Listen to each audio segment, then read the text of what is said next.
sermon number 15, and we've been kind of doing survival tips along the way. You can catch up survival tips 1 through 14 online on YouTube, and next week we'll actually do a quick recap of all the survival tips, and it's going to be great, and we're going to take a few moments doing that. So if you missed a few, you'll get a glimpse of it next week.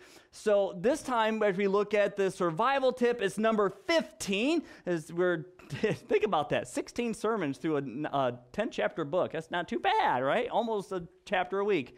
And so the survival tip number 15 is going to seem, again, like the other one, simple and straightforward. But when we get to the end of this, you're going to hopefully find just how much more convicting and difficult the issue really is.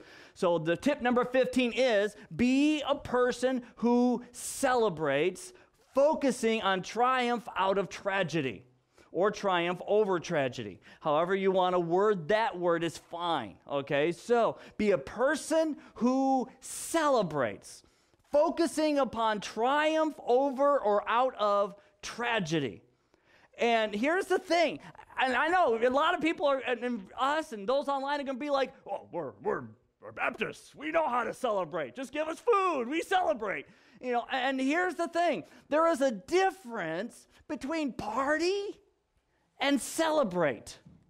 There's a big difference between the two. And I believe that churches are sometimes, especially Baptists, are great at parties, horrible at celebrating. Really horrible at celebrating. That what it tends to be that when we party, a party is this. A bunch of people get together, you eat food, you tell stories, you laugh, you have a good time. Didn't that sound great? That's a party. It's not a celebration. A celebration has a different focus, a different attitude, a different element to it that is significantly different than just partying. Celebrations usually involves partying, but doesn't require it. Okay, so celebrations are a little bit different than a party. So when you start thinking to yourself, well, yeah, I know how to celebrate. No, you know how to party. And that's good, because churches and Christians need to learn how to party too, because there's so many that don't party enough. We need to be able to party, but more important than partying is celebrating. Okay, so we need to learn how to celebrate, and that means that we take a moment of tragedy and we celebrate the triumph out of it. Okay, and that's going to be hard, because we're not people that naturally want to do that. And we're going to see that here in just a moment. We're going to unpack all of that. First, we're going to look a little bit at where Esther goes with this, and then we're going to see how this affects our whole attitude regarding celebration, because the Jews are about to have a celebration. And that celebration is going to include parties. And that's good until that party usurps the celebration. Let's see if that happens with the Jews. So we're going to start off here in chapter 9 of the book of Esther. And we're going to be beginning at verse 20 here. And this is going to be kind of like a recap of past events. It's going to be a little bit of a recap here. And so Mordecai is going to be writing down, if you will, in his journal. And it's hard to tell if Mordecai's the author. We don't know the author of Esther. It's possible he's the author. This is one of the verses that really strikes against it, because the way it's worded is implied that this dead man wrote this. And it's hard to be the author of something if you're dead. Okay, it really, really is. It's kind of like Moses. He wrote the first 5 books of the Bible, except he did not write all of Deuteronomy, because Deuteronomy includes his funeral. And it's kind of hard to write that unless you're somebody else, okay? And so Joshua comes in and writes the last part of Deuteronomy, and people go, well, I mean, Joshua wrote Deuteronomy. Moses wrote all of Deuteronomy. Well, when it says he died and his body was carried too, he kind of didn't write that, okay? So similar type of situation here is this seems to have an implication of a distant Mordecai, not a Mordecai writing this all down. Okay, now he could be talking in extreme third person in an extraordinary way that is very unusual for a human to word themselves. If I were to sit here and tell you all about this, Pastor John Coyne and everything that John Coyne did and what he used to be like, you would think I was weird. Okay, that's not how we speak, and it's awkward. But it is entirely possible, but nonetheless. So we look at a little bit at Mordecai's journal, verse 20, it says, Mordecai recorded these events. These events, well, that's everything that happened prior. We're talking about Haman and the annihilation attempt upon the Jews and the destruction of Haman and the destruction of all those that tried to destroy the Jews and all that had been happening. So all the events of the book of Esther here, Mordecai recorded these events, everything that had just taken place here, and sent letters to all the Jews and all of King Ahasuerus' provinces, both near and far. Okay, so he writes it all down and he sends it to every Jew. In fact, so much has this been now part of Jewish history that during the time of World War II and the concentration camps, you know what book of the Bible of the Old Testament was most written out on walls and most written out on parchment as much as the concentration camp members could do? Was Esther. Esther was the most favored book of the concentration camp people in the concentration camps. In fact, at Auschwitz and a few of the other places, the Nazi guards were specifically instructed to look at what they were reading, and if they find Esther, they didn't care about the rest of the Old Testament, but if they find Esther, destroy it. Okay, so this letter that was sent out of everything that had taken place, this has been a moment of hope in the Jewish life even up to this day. Okay, even today, it is still one of the biggest celebrations in Jewish life is the celebration of Purim. Okay, so it is still a hugely celebrated thing even today. And what this whole thing that Mordecai writes is about tragedy being turned into triumph. How something was tragic and something triumphant had come out of it. And it looks like this, starting at verse 21. So he, Mordecai, ordered them, who? The Jews, to celebrate the 14th and 15th days of the month Adar every year, because during those days, the Jews got rid of their enemies. That was the month when their sorrow was turned into rejoicing and their mourning into a holiday. Remember that, okay? We turned into a holiday.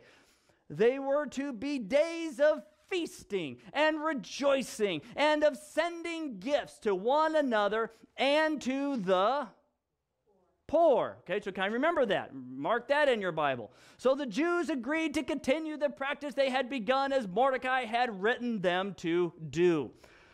So this was a time of absolute celebration. This was a time where they had tragedy, they had sorrow, they had grief, they had anguish, and now they have rejoicing. Now they have celebration. Now they have a holiday. Okay, it's like a great reversal has taken place. That it was horrible and now it's wonderful. Okay, so this great celebration, this great reversal has taken place. In fact, when you saw that it says giving gifts to each other and to the poor, that word is manna. Manna sound familiar? Some people call it manna. It's like that bread that would be on the as dew during the time of the wandering in the wilderness. It's literally as a word that means giving of the select portions of food.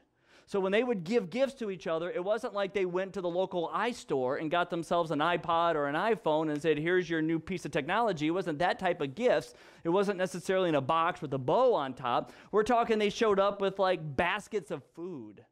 Okay, and not just any food, not like what we would do when we want to give food to the poor and we go through our cupboards and ask ourselves, what haven't we eaten in the past month and that hasn't expired yet that we're obviously not going to eat, and let's give that. It's not that at all. It's going through their pantry and through their freezers and their refrigerators asking what's the best that we have to offer, and let's give that to the poor. Let's give the choice selections. Let's give some good stuff, not the leftover, hasn't yet expired stuff. So it wasn't like it was just, let's all get together and hope that the canned goods doesn't have mold inside. It was, you know what, we got fresh stuff here. We got some good stuff here. Let's go and just give this to the poor. Let's give this to each other. And so that choice selection of food that they kind of worked with, that's how it was originally instructed to be done. So then, after this whole idea of what's been going on, Mordecai wrote this out, announced a holiday. This holiday was focusing on a tragedy that was turned into a triumph, or a triumph that came out of a tragedy. And then he gives a recap and an explanation of what's all going on. He recaps the events and explaining why this tragedy got turned into a triumph, what specifically took place, and then he explains a few things so that everybody's on the same page. And it goes like this. For Haman, the son of Hammedatha, the Agagite, the enemy of all the Jews, had plotted against the Jews to destroy them. He cast the pur, that is the lot. You got to love that when the author does this. Because what he's implying is the original audience, the original reader, doesn't know or are likely unfamiliar that enough time has passed from the events that have taken place to the present when the author's writing this, that the people don't know what a pure is. And so he has to tell them the lot. And then they go, oh, okay, now we understand. We get that because the lot is part of Jewish worship and Jewish celebration. It was something that the priest, a high priest, would have in his breastplate tucked into the sides. Okay, but here the pur, that's not a Hebrew term. It's a Persian term.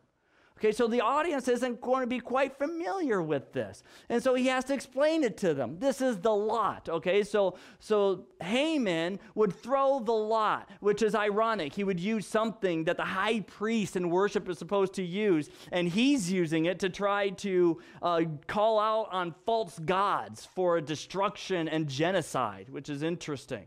Okay, so Haman he cast the pur, that is the lot, to crush and destroy them, the Jews. But when the matter was brought before the king, he commanded by letter that the evil plan Haman had devised against the Jews return on his own head, that he should be hanged with his sons on the gallows. Remember, this is a word that means to crucify. He was crucified on the gallows. It was a type of impaling as we would use it in our English, but it was the beginning of the crucifixion process. And so, for this reason, these days are called Purim.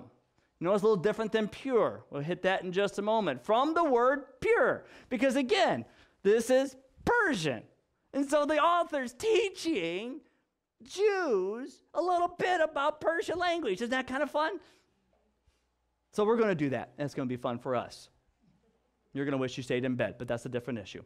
So, because of all the instructions in this letter, as well as what they had witnessed and what had happened to them, the Jews bound themselves, their descendants, and all who joined with them to a commitment that they would not fail to celebrate these 2 days each and every year according to the written instructions and according to the time appointed. These days are remembered and celebrated by every generation, family, province, and city, so that these days of Purim will not lose their significance in Jewish life, and their memory will not fade from their descendants. Now, let's kind of unpack this just a little bit. First off, the lot, the pure, is a type, it's kind of a mystery a little bit. We have yet to really archaeologically uncover some lots. So we have to make a lot of assumptions and a lot of interpretations and guesswork from silence. Far as historians and archaeologists and anthropologists are able to tell, the lot was something that was thrown onto the ground very similar to our dice. And it would basically have a yes-no type answer to it. So you would throw the lot and it would say either yes or no. Similar, if you will, to how we toss a coin. And we do heads or tails. Okay, so you have you got one of two options. You go heads yes and tails no. Do I go see Scepter this weekend or the Peanuts movie? Heads is Scepter and tails is, that's kind of how it's done, except they would do yes-no questions. Scepter, yes or no? The answer is no. Peanuts, yes or no? The answer is no. Okay, what about Steve Jobs, yes or no? I guess I'm not seeing a movie. It's no every time. Okay. And then, okay, it's Redbox. Is it Redbox? I got a yes. It's Redbox night. Okay, and that's how it was done. Okay, so when Haman's casting lot for each day, it's not that he sat up every day casting lot. He literally went, this day, cast lot, the answer is no. This day, cast lot, the answer is no. This day, cast lot, the answer is no. Until he got to a point where the lot said yes. And he said, okay, that's the day I'm killing the Jews. That's the day the law goes into effect. Okay, so that's kind of what was going on. So when you have pur, that is a single lot. When you have Purim, it is a multiple lot. It is plural. Okay, the Purim is plural. As we understand plural and singular, right? We have the word box. We tend to add either an ES or an S to the end to make it plural, like box to boxes. Or we take kid to kids. okay? And sometimes we get all complicated. We make it children, and English is screwed up. But we generically do es or s to make it plural. And in the Persia, as well as in Hebrew, they like to add im to make it plural. So you have like the angels, like cherub or seraph. And then you add an im to cherubim or in seraphim for having it being plural. So pure goes to purim. Simple enough, right? You guys with it? So pure is one. Purim is plural, multiple. Okay, so that's simple enough, right? Now, the author tells us it technically means lot. So we tend to also think of lot as that little thing in the breastplate of the priest you throw on the ground like a dice or like a coin. But the word lot is very interesting because it actually has theologically a double entendre. It has a double meaning that goes with it of great significance. And here's kind of how these play out. So you have the first one to where the first meaning of the word lot means to make a chance selection. The means to make a chance selection. Which makes sense because lot is you throw it out and it's the means to get a chance selection. In our language, that word lot turns into something like lottery. Okay, the means to make a chance selection. So you play a lottery, hoping that you might have the means to be chance selected to have your life ruined. Which is what happens, by the way, majority of the time. Okay, the word lot also has a second meaning beyond just the means of having chance selection. It's a double entendre type of word. And so that second meaning is the share resulting from that chance selection. We use the phrase, our lot in life. Okay, so very similar type meaning there. And so when they say that we have the lot, it is not just the selection, but also the results of that selection are in play. So when lots are cast for like determining of land, it's not just that land was determined, chance selection, but also the results of having that land because of chance selection. Okay, so it's that type of meaning and double entendres going on, which means that when we start thinking about that, in our Western civilization, high scientific thinking mind, a lot of that sounds like superstitious humbo jumbo, and yet at the same time, don't we also tend to say, with our great educated minds of great understandment, okay, that we also tend to say, well, they must have been lucky. Or we tell them, you have an interview? How scientific is that? Okay, what we're talking about is verbally casting lots. May it go well for you, and may the chance just happen to fall in your favor, so what results is more happy than not. Okay, that's what we're doing. And it's a core part of our society, and we wrestle with that in the Christian world because we have a little verse in the Bible called Proverbs 16:33. Though the lot is cast in the lap, every decision is from the Lord. And we have to wrestle with that. Where we have to realize there is no such thing as luck, and nothing happens outside of the will of God. Notice the phrasing on that.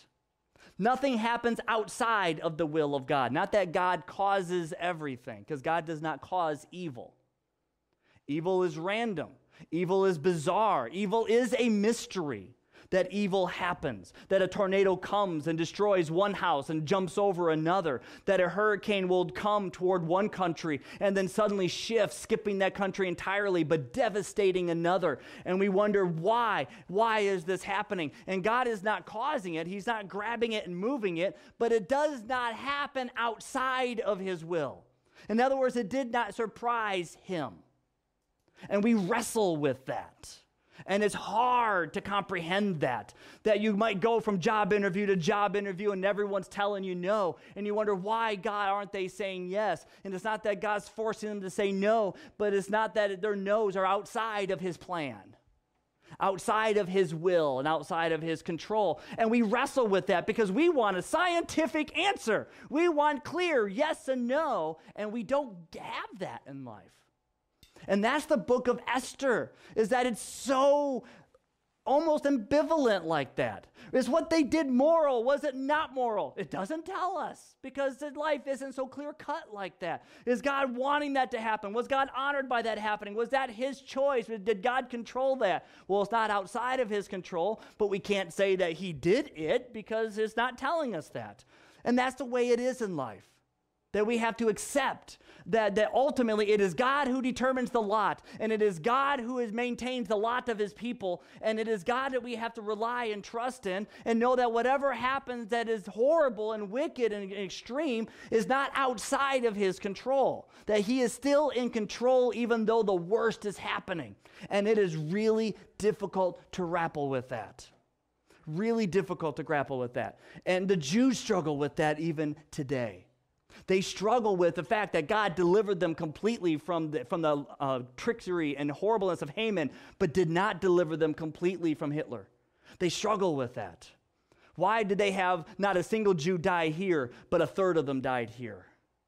What is going on? And people struggle with that. And they want to point fingers of blame and talk about judgment. But they don't want to just say that evil is evil. It's not outside of the plan of God. It's not outside of the will of God. Evil is evil, and it happens, and it's random, and God's still in control, and it's a stinking mystery. And we have to learn how to be able to take those tragedies and recognize the divine triumphs that are still taking place. And that is hard. It is incredibly difficult. And that's one of the big messages of Esther, is doing that. And so we get this big battle that is happening here. This big battle of trying to say that there was a tragedy and that gets turned into triumph, and that there's this lot that was involved. And Haman was using the lot out of hate and his false gods, trying to find genocide. And yet he got a yes at some point to be able to annihilate the Jews. And why would God ever offer a yes? And it's not that God offered a yes. It's that yes happened, and that it was not outside of God's will. And it's so awkward in the head. And yet God still brought about a celebration afterwards, still brought about deliverance. It was still a dark and horrible time. And I'm telling you, we're not going to have a clear answer on that. It's not going to exist. What we have to grapple with now is, how do we get that triumph from that tragedy? Because all of our lives are filled with tragedy. If you don't have tragedy in your life, then you have not hit puberty yet. Okay? That is just the reality of it all. So we all have tragedy, and we're going to have more. More is coming. And we can either be paralyzed from that, or we can learn how to celebrate through it. And that's what we're going to be looking at here. So here's the thing. I want to try to unpack this a little bit for us here so that we can kind of redirect this. You notice that we looked at the verses over 3 general categories. And now we have 3 general points: past, present, and future. So that is intentional, done in 3s and 3s like that for you, because we're going to be reflecting on those same sectional themes within those verses. First, I'd like to point out that we are, as Western civilization, especially in America, a bad news mentality group. Okay, people are a bad news mentality, especially bad news mentality about the past. Okay, we love being focused into the past. And we're completely, what travels faster across our nation and across social media? Good news or bad news? Bad news. Okay, why? Because we're a bad news mentality group. That's who we are. Okay, it's become our habit to think about something in negative lights. For example, before we even get into the points of this, just to help us all understand this and accept this, okay? When someone comes up to you and they say, we need to have a talk at some point, our first thoughts is bad news. That's our first thought, bad news. Your boss shows up and says, I'd like to see you in my office. Our first thoughts are bad news. We don't immediately jump to, oh, he wants to give me affirmation and praise. Okay? That is not where we go. And you laugh because you know how silly that sounds. You're like, that sounds so silly, I'm going to laugh. But could it be true? And you're like, well, technically I have to say yes. But deep in my soul, I know the answer is no. If they wanted to affirm me and praise me, they would have done it there on the spot. They wouldn't have called me into their office. They wouldn't say, I want to talk with you. They would tell me, I got something to tell you. I got something to tell you. I got to tell you right now. Because we think that you can't wait to share praise. But can you? Yes. It's totally appropriate to. Okay? Because Ecclesiastes says a time and a place. There's a time for joy and a time for sorrow. There's a time to share excitement, and there's a time to hold it back and share it when it's appropriate. Okay, someone comes in and they're sad and their tears are running. They just got a letter from their spouse that their spouse is leaving them, and you want to tell them about how you just got some great thing happening in your life? Bad timing. Okay, so there's a time, but we don't think like that. So when someone says, I've been thinking about something, I really need to talk with you. Let's meet for dinner next week. We go, oh no, what is this about? And we get sleepless nights. We get nights where we toss and we turn, and when we're in the shower, our mind is playing a movie of what it's going to be like. What the conversation, could they have found out about a secret sin in my life that I've been trying to keep hidden? Did I not cover my tracks well enough? Did they get on my web browser search history? Did they get, what is going on? And all of a sudden the mind starts playing out these little games and these movies. Next thing you know, you're showing up and you're on edge. You might have not had caffeine in 3 days, but you look like you've had a whole entire 5 espressos right there. And you're just all nervous and jittery, and you're fidgety, and you're moving stuff, and you sit down and you go, what? And they go, I'd like to talk about this. And you go, oh, is that all? Why didn't you just tell me that up front? Man, you would have saved me so much grief. Next thing you know, there has to be repentance and forgiveness for something that never happened. Okay, we are a bad news mentality lot. That is who we are. Okay, and it shouldn't be that way. But isn't that not accurate? So I have to point that out, that we are a bad news mentality group of people. So that when I start going through these categories, we all can admit we're a bad news mentality people. Right? We can all admit that we're all guilty of that at some point or another. Okay, we all can be there. I want to do that so that you don't try to justify yourself and say, oh, that's not me. Oh, that's not me. I'm fine. I'm holy. Yeah, whatever. You're as holy as Swiss cheese. Okay, you got holes in your logic. Okay, you're not all pious, pompous like that. You pot liquor. That is not the case. We are all sinful, and we are all fallen in this area. We are all bad news mentality people. So how do these bad news mentality tend to express themselves? I tend to see it within 4 general areas. This isn't exhaustive, but it gets us started within your thinking about this. We tend to completely mold ourselves over and replay incidents of the past. Okay, we tend to think about tragedies of the past, and we go about the time that there was a house fire, the time there was a flood, or the time that tornado came through, the time that the levees broke. Whatever those incidents are for you, we tend to play those over again and again within our mind. Okay, but whether it's an abuse of a loved one or a parent, whether it's neglect, whether it's whatever the case is, we play that over and over like a broken record within our mind, those tragedies of the past, okay, those incidents of the past.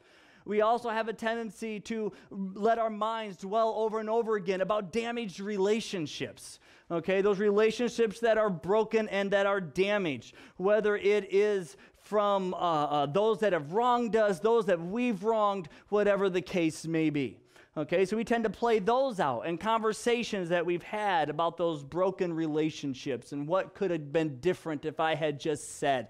Maybe it's not even about healing the relationship. Usually it's about vengeance. If I had said this, that would have shown them. Okay, then they would have said this and I would have said this and aha, I would have won. Okay, and we tend to play that out, those broken or damaged relationships within our mind. We have a tendency to try to think about occasions in the past or different circumstances. This might be a divorce that had taken place. I understand divorce also fits in damaged relationships, but the occasion of divorce is very different than just the damaged relationship, because often you got the separation of the goods and the selling of a house or the loss of a car or of a pet, or you got the shared responsibility of children, and it's a real mess. So this is a situation, it's an occasion that is taking place. Or maybe you're thinking about racial injustices, or maybe going toe-to-toe with your parent or teenager. Okay, and I'm sure anyone who has worked with teens or have had teens knows what this is like, okay, or have had bosses that have treated you like a parent instead of as an employee, or treated you like a child and they were the parent instead of a boss-employee relationship, and they just come at you domineering, and they just kind of and I would mean by a parent, an inappropriate parent at that, and so it's this type of a dynamic that's going on. We tend to let our minds roll over these occasions of the past, maybe even the loss of a job or anything along those lines. And we tend to let our minds dwell over and over again. And then fourthly would be lamented choices. This would be things that we just regret. Anybody have regret? Okay, you're willing to say, yeah. Okay, we've all made foolish choices, rash choices, quick choices, choices that we look back upon and say, man, I should have gone left instead of right. Should have chose door 1 instead of number 3, whatever the case may be. That we all have made choices that we completely lament over, that we made hurriedly and have ended up being costly. And we look back and it's like, man, if I just can go back and do it over, knowing what I know now then. Okay, and so we've been there on that. And here's the thing I want you to check out about these 4 things. Okay, that the incidents of the past, the damaged relationships, the occasions that have gone on, the lamented choices, when our mind plays that like a broken record and we choose to let our mind dwell upon those things over and over and over again, you know what we're really doing? It's actually hidden, first letter in all those words. We're making an idol of our past.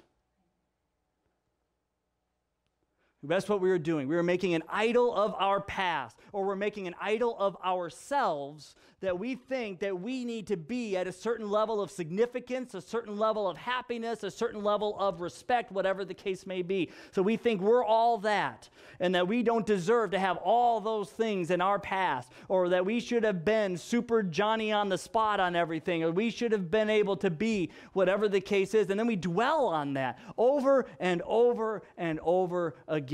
Or we say that there was a lost loved one, and those are hard times that require lots of mourning and lots of grief. And at the same time, if we build a shrine to those individuals and we start ending up having an annual holiday about grieving, we end up finding ourselves constantly lamenting on what was, ignoring on what God is doing in the present, or any triumph that God might have brought from those tragedies. Okay, and we're making an idol of the past. If that's all that we're wanting to do, is say that we are required and are part of and are only determined by yesterday. And we can't change yesterday. We can't change the past. People who don't forgive and sit in there with bitterness and refuse to restore relationships are people who say that the past is more important than people of today, that the past is more important than anything that could happen tomorrow. And so they idolize the past, as if the past is what is ultimately supreme and ultimately authoritative. And I'm telling you what, if Jesus acted that way, we would all be in hell. Because he never would have come to the cross. Because he would have said, look at the past. Look at the authority of the past. Look at everything that was done in the past. You don't deserve anything in the present. And I'm so thankful Jesus did not act that way. I'm so thankful that Jesus decided, look at the past. Look how horrible it is. Let's have a triumph out of the tragedy. Let's have victory over all that was horrible and destroyed. Let's take the vindictive and let's turn them into victorious. Let's take the damage and let's turn them into children of the divine. Let's take everything that was broken and make them blessed. Let's make it a complete reversal. Let's take those moments of Haman and turn them into moments of Mordecai. Let's take the tragedies into triumph. Okay, and so that's what needs to be going on. And we actually almost have to, we have to really make this one of our life verses. I love this. Paul wrote this in Philippians. He said, forgetting what lies behind, reaching forward to what lies ahead, I press on. And by the word forgetting, it doesn't mean that we do not remember. Because remember, there's often time that the Lord says that he will forget our sins. But it doesn't mean that he does not remember, because God is perfect. And he has knowledge of all things. And he is all-knowing. Which means he still knows what happened in the past, even though he says that your sins are blotted out and forgotten. So what does it mean to forget if he still remembers? And what it means is you don't hold it against you. It means you don't hold it, you don't keep bringing it up. You don't determine the present and the future based upon past things. It's different now. Yes, that was there, but now it's different. That was then. I'm not going to hold it against you anymore. That's what that means, but we tend not to want to do that because we keep wanting to bring it up. We keep wanting to put it to the surface. We keep wanting to make it a variable of which we make determined decisions upon. We tend to judge people based upon all of that. Or we tend to make it all about anxiety, so afraid about what was, and so upset that that might happen again that I'm end up not doing anything today because I let the past make me afraid of the future.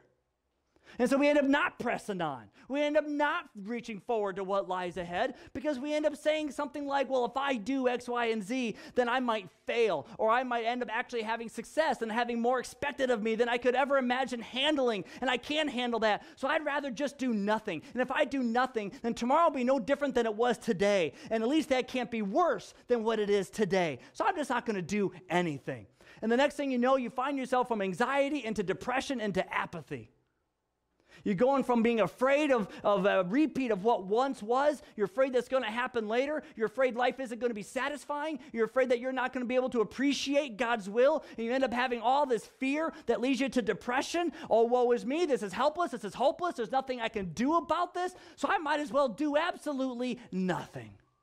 And I think that's one of the reasons why the church has been so tight-lipped in our society. Is that we have lost the ability to celebrate because we've lost the ability to open our mouths and appreciate the present and grasp for what lies ahead. Because we're so paralyzed by the past. We're so paralyzed by the fact that we one time said something and somebody rejected us. So I'm not going to witness or share my faith or say anything because somebody might reject me again. Or I'm not going to be able to try to forgive someone because they might hurt me again. Or I'm not going to try to reach out and restore a relationship with someone because they might let me down again. I'm not going to try to apply for certain jobs because they might reject me again. Or they might even accept me just to show how much of a failure I really am because I couldn't meet the mustard. And so I'm not even going to do that. And on and on. The apathy goes of doing nothing. No pressing on, no reaching forward, nothing. And the church remains paralyzed and silent. We need to learn of what it means to move forward. In fact, there was a great philosopher by the name of Blaise Pascal. And Blaise Pascal, long time ago, he said this, check this out. He said, many of us live in the past, reflecting on a season we have already been through, either regretting the things that we should have done, reminiscing about the things we should not have done, or we live in the future, planning, anticipating, and expecting that someday things will be good, and I will be happy, and I will have a good time. But what he ultimately gets at is he says, that means that we have completely lost the present. We have completely lost the present. There are some people that they reminisce about the past over times lost, and they say, if only it could be like that again. Sometimes their past is positive. And all they can see around them in the present day and in the future is doom and gloom because they can't have what once was. The years of the past are gone. And then they become paralyzed from something very different. They become paralyzed because they can't appreciate a new season of life. And we have to learn to appreciate that new season of life. You know, my son, he's 2 years old, and he's in the season of life to where for him, playing with different toys and knocking things around and going, is cute. I grab a couple toys, sit down, all crisscrossing my legs, playing with toys, going, everyone thinks I've lost my mind. It's not cute. People don't say, oh, look how cute my husband is. Look at him play with it.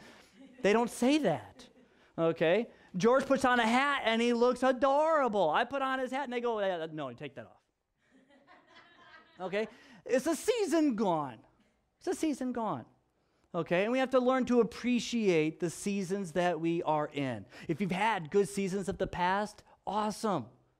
That doesn't mean that the seasons now are going to be horrible, and it doesn't mean that the seasons tomorrow are going to be worse. It means they're going to be different. That's why I love Michigan, by the way, with the seasons. Okay, There are people who hate winter. I love winter. I love sledding. Okay, I love making snowballs. I love the fact that there's no bees or wasps flying around. I love the fact that all the spiders are frozen. Okay, I love winter. Okay, now when winter's gone, do I go, man, you know what? I don't weep and cry and complain all spring and summer and fall, go, man, I wish winter was here. I wish winter was here. Oh, we still go, we enjoy having pool parties over at the videographer's house, or we still enjoy being able to go out and watching fireworks, or watching the over on the shore of a lake, or being able to go out and still enjoy the different seasons that are there. Okay, so there's different seasons with different things, and they're not the same, and that's what life is like. That's Pascal's point. I think that's part of Esther's whole existence of this book's point, is being able to move from the bad news. What would it have been like if the Jews, all they did is just weep and complain that somebody didn't like them? And that's all they did. And then they had these annual parties expressing about how, and all they did is focus on how people just didn't like them. They probably wouldn't even party at all. They just call it a day of sitting indoors, watching TV, staying off the internet because no one likes me. Okay, you see the problem with that? So we need to move it from the bad news mentality of the past to the celebrations in the present. We need to move it to the celebrations in the present. Let me just be honest with you. You can learn a lot about a person by what they celebrate and what they don't celebrate. If you see a married couple and they celebrate their anniversary, that says something. Right? You see a married couple who never celebrates their anniversary, that says something. That communicates a lot. See, however it is that we choose to celebrate, that really begins to say what we value. That really begins to say what we tend to say is worthwhile. The guy who celebrates more of his team scoring a touchdown Easter afternoon than he does celebrating the resurrection of Jesus, it says something. And by the way, I've seen that. I've seen people show up on Easter morning, sit in a church service, and not even begin to have any type of inclination of excitement over the fact that Jesus is alive, and then they go home, watch football, and jump up and down and scream and kick over chairs because their team scored a touchdown. And that says something. Okay, so how we celebrate, what we celebrate, it all says something. In fact, our country even has a whole bunch of celebrations about it. Have you ever stopped and realized what it is that we celebrate? Now, here's the problem. When the party eclipses the celebration, that we don't really focus on what we're celebrating, we just focus on the party. Because our country has lots of things that we celebrate, lots of holidays. Like, for example, July 4th, Independence Day. Oh, not that one. Okay, Independence Day. Right? And there's a whole purpose of celebrating 1776 and the Declaration of our Independence. Okay, it's a celebration. But how many times has that celebration really been eclipsed by how great are the fireworks this year? How bad is the traffic getting to and from? How we should have stayed home and watched it on TV. Okay, you see, we begin to lose something when it's about the party versus the celebration. Okay, we have so many other celebrations. We have Memorial Day. We have Armistice Day. When was the last, who celebrated Armistice Day? Who wants to celebrate? Okay, my generation's never even heard of it. Let me just be honest with you. The millennial, do what? We call it Veterans Day. Yeah, okay. So at least people have heard of it then. I'm just saying, but people really don't know what that's even about. Oh, Veterans Day, it's all about our veterans. No, it's not. It's about World War I and the declaration of peace that has happened when the war ended. That's what Armistice Day was about. It's World War I. It's not about veterans in general. It's supposed to be about it's a World War I holiday. People forget that because we've changed it. We've lost it. We make it about a party rather than what we're celebrating. Same thing happens on and on. It keeps on going. Did you know this is what happened with Purim, by the way? That's what's happened with Purim. It's been lost. The Jews have lost the meaning of it. For them, how Purim is, they go by how the Talmud tells them to do it. Talmud is another ancient historical writing of Jewish literature. It is not part of the Bible. And Talmud actually teaches to celebrate Purim by getting so hammered, drinking so much to excess that you are unable to tell the difference between the phrases, Haman is cursed and Mordecai is blessed. Okay, that's the command. Now, I don't know about you, but last I read, the Bible said don't get drunk, period. Okay, but that's what the Talmud teaches. And they made it so much about a party that the giving to the poor has stopped. That's not even known anymore. They make it all about having a family meal. They don't actually celebrate anything. It's really a party. In fact, it's interesting that Purim is actually the first of the major Jewish celebrations that was not instituted by a prophet or priest or God himself. It was done by Mordecai. He was not prophet or priest. Okay, so there was another one that ended up happening before Jesus was born. There was a second major Jewish holiday in play that was done that was also not instituted by a prophet or priest, or as far as we can tell, God himself, and that there was just one that was just instituted, and that was where the Jews were again about to be annihilated, and they were rescued. They were rescued by a guy whose last name he was Judas Maccabeus. He had rescued them from the tyranny of Antiochus Epiphanes, and that celebration is called Hanukkah. Happens real close to Christmas, not too far away. Okay, and so that was already in play by the time Jesus was born. Today, the whole thing seems to be a lot like our Halloween services or Mardi Gras, where you eat and drink to excess and you wear too little. That really seems to be more of what honors the party than really celebrating what had happened. The Jews do not celebrate the rescuing from World War II Holocaust. They look upon that as trying to wrestle with how do we view God not as a monster. Literally, that's how the Jewish theologians have written. I've read so many books on that. There is no celebration for the deliverance and rescuing of the Holocaust. They just look at it as this horrible time, and it was a horrible time. So was a horrible time when Haman was going to kill all the Jews. So was it when Antiochus Epiphanes was going to destroy all the Jews. All those were horrible times as well. They celebrate the delivery of those, but they don't celebrate those who lived from the Holocaust. Isn't that interesting? We don't have the same type of celebration for World War II that we did from the past.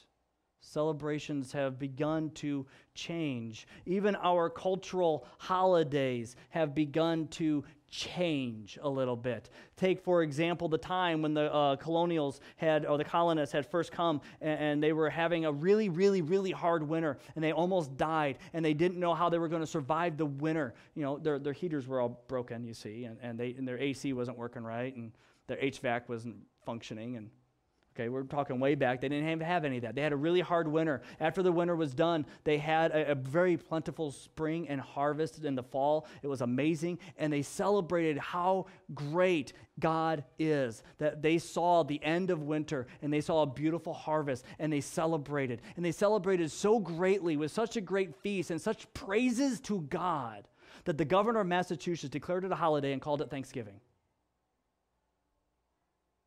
So why do we celebrate Thanksgiving today? Do we celebrate that God got us through yet another year and we had a great harvest after a hard winter, and let's praise God for his fruits with our labor? Do we make it a time of celebrating that God will see us through yet another year because he was helping us before? Do we celebrate God at all in Thanksgiving? Or do we just have turkey and hopefully pumpkin pie? How's our celebrations? Christmas, how's our celebrations? Easter, how's our celebrations? Reformation Day, how's our celebrations? Most people don't even know when Reformation Day is. It's October 31st, the day that Martin Luther went and nailed the theses upon the church door and declared that salvation was through Jesus and Jesus only, salvation by faith through grace, and that the church cannot be dictated apart from that, and that the Bible is authoritatively God's word and the 66 books only, and on, that Luther was all about with that Reformation. And that happened, 400 some years ago, 1571, almost 500 years ago. And all we talk about is candy and dressing up as little devils and demons and walking around in the darkness. You see, we've lost celebration. We're about parties. We're all about parties, but we've lost celebration. And here's the problem when you start losing celebration. You begin forgetting what matters. You begin to forget completely what matters. We begin to forget why we erect different monuments of different heroes of past for different things. Or like we got the Washington Monument, the Lincoln Memorial, or the tomb to the unknown soldier that some people don't even know what it looks like and probably couldn't tell you that's what it was when I first put it up on the screen. And we've lost that what it means that we have freedom and that freedom isn't free and that we can celebrate our freedom because of what happened. Not that we look at the dead soldiers and we cry and we weep, but we look at, yes, it was costly, and now we have our freedom and we can celebrate that. And every time a soldier falls and we know that it's for the sake of freedom, that we can still celebrate that freedom. You see, that's celebrating amongst and recognizing the triumph amongst the tragedy. You see the difference there? And it's extremely important to tell that difference because no one should be better at celebrating than the people of God. We should be the king celebrators. The whole world should look to the church to figure out what it means to celebrate.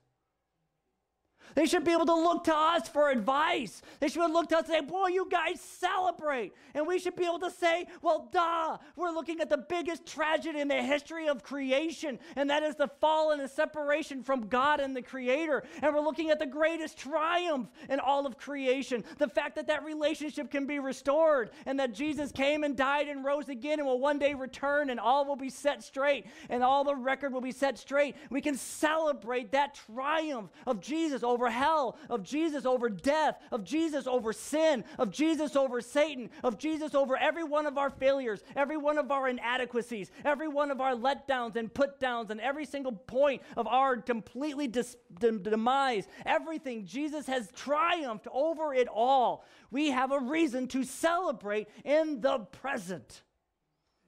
And when we do not celebrate of the present, we do not leave a legacy for the future. We have to learn to celebrate in the present so that we can have that legacy in the future. Because here's the thing. How you celebrate today teaches the generation of tomorrow what matters. How you celebrate today teaches the generation of tomorrow what is worth valuing. And if you make it about a party, you teach the generation of tomorrow that what is to be valued is partying. And if all you do is just throw little events and food fellowships and whatever you want to call it, only thing you're teaching the generation of tomorrow is that we get together and we have meals. But if you can celebrate, really celebrate, you teach the generation of tomorrow the what's, the hows, and the whys. You teach them that God is a God who's involved. And I know it's hard to try to celebrate because we're a bad news mentality people. And so it's hard for us to leave that type of legacy. And here's one way to start. This season is coming up. Thanksgiving, Christmas. You know what should be reinstituted in that type of a thing? That church should be truly a giving of choice things to the poor. That should be completely reinstituted in some way. That we should be able to celebrate Christmas, not just as a church and as our individual homes. That we can go and give things to the poor. Now, that doesn't mean that we go to every single poor person and give everybody anything and everything because, doggone it, we all have limited supplies and no single individual person is supposed to meet the needs of everybody else within the city. But you all know somebody who's poor. We all know somebody who is, especially those, not only those, but especially those that are the Christian poor within the church. It's interesting how the Bible is about the poor in general and then specifically calls out the poor within the church. And by poor within the church, I'm talking about the single mom who has children, and the husband has left, and she's on her own trying to figure out how to make ends meet. I'm talking about the person that has lost their job and hasn't been able to get rehired yet because they're too old and uneducated in order to meet the modern demands of the job market. I'm talking about those that have been disenfranchised, those that have, because not of their own error and their own poor stewardship and anything like that, but they have had in situations, circumstances, as far as we can tell, beyond their control, have put them into desperate situations. Those individuals we need to reach out to with love. And that's what some of our celebration can be about, because we did not deserve the gift of Jesus, but we can definitely give a reflection of that love to others. Think of it like this, John 3:16, for God so loved the world that he gave. He gave. God's a giver. We can reflect that. We can be glimpses of that by being givers. We need to see the triumph and celebrate. Really celebrate. Then we can pass that on to the next generation. Because we're celebrating ultimately God. We're celebrating the triune God of the Bible. We're celebrating the fact that he is involved in history. He's involved today, and he's going to be involved in our lives tomorrow. That's what we're celebrating. That's why we don't make it all about the tragedy. That's why we don't sit in hopelessness, grieving and mourning about what once was and what could have been. Instead, we grieve as those who have hope. That's how Scripture calls it, to grieve as those who have hope, that are able to see forward, able to see God working in what was, him working today and him working tomorrow, that we can look at the tragedies of the past, celebrate the triumph in today, so that we can pass that legacy on to the generation of tomorrow, to our kids and our grandkids and our great-grandkids, to the next generation and the generation even beyond that.